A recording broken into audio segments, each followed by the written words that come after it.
These cars are not shiny, nor will they be winning any beauty pageants anytime soon. But a rat rod has a certain uniqueness about it that simply can't be denied. I think cars are meant to be driven and enjoyed, and that should fulfill your spirit to make you feel that energy and that excitement every time you get in it.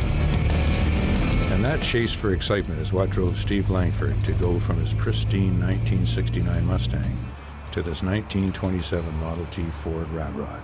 I went from totally 100% restoration hot rod to the total opposite. And I gladly did it too. These sometimes junky and rusty looking pieces of metal became a trend after World War II, when soldiers returned from battle with very little money to spend. So they built what they could with whatever they had. And I started the same way. I was in high school, I wanted a cool car, and one thing led to another, and I realized, oh, other people are building budget hot rods, if you will. And then I realized it was a whole other culture. You'll see stuff, you'll be somewhere and you'll see something and your brain will go, hey, I can put that on my car somewhere, I can weld this on or whatever, and everyone's got their own thing, right? So we do have some members that go down to the swap meets in the States and stuff, and it's a 2 or 3 day event, and they go down there and they stay down there and they come back with a whole booty bag of stuff. And you know, it's a never-ending process in your mind. You're like, this is the last thing I'm gonna do, and then you're like, oh, that looks cool too, right? So it's never gonna end, I don't think. It's excitement. It's you're always looking for that next sort of look that you can make something out of. It's more about having fun and doing what you can with what you have, instead of going out and buying a $5,000 crate motor or spending $50,000 on a flashy metallic paint job that's flawless and mirrored perfect. You can really enjoy it more. Probably the greatest draw about a rat rod is the endless creativity one can have with it. You can tailor your vehicle to suit your personality. There are no limits. Except it still needs to be roadworthy, of course.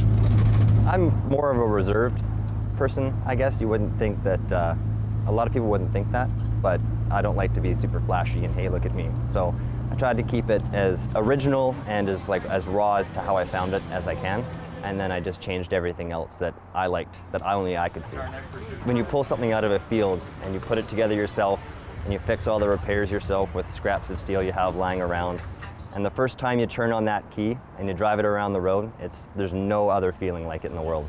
3 years ago, Steve and Kyle formed the Dirty Devils Hot Rod Club.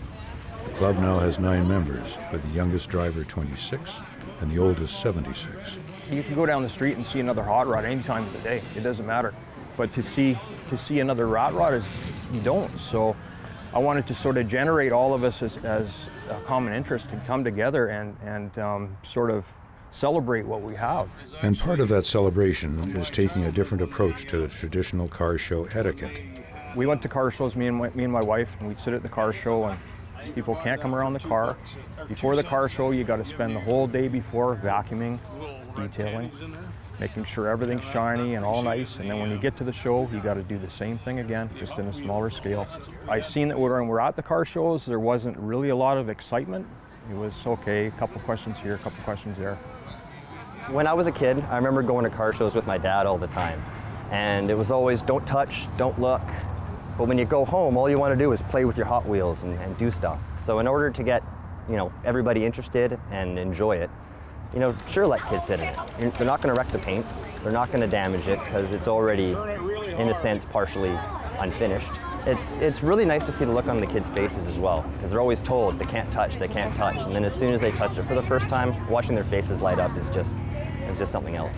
And the families can enjoy everything that we have there. There's no real rules to it. Just don't start it up and drive it down, and drive it away, right? Next time you're at a car show, check out the Dirty Devils Hot Rod Club. Get your kids talking to the devils. They will probably let you sit in the cars, honk the horn, get your picture taken in a rat rod. Share in the fun. Enjoy it. That's what they are built for.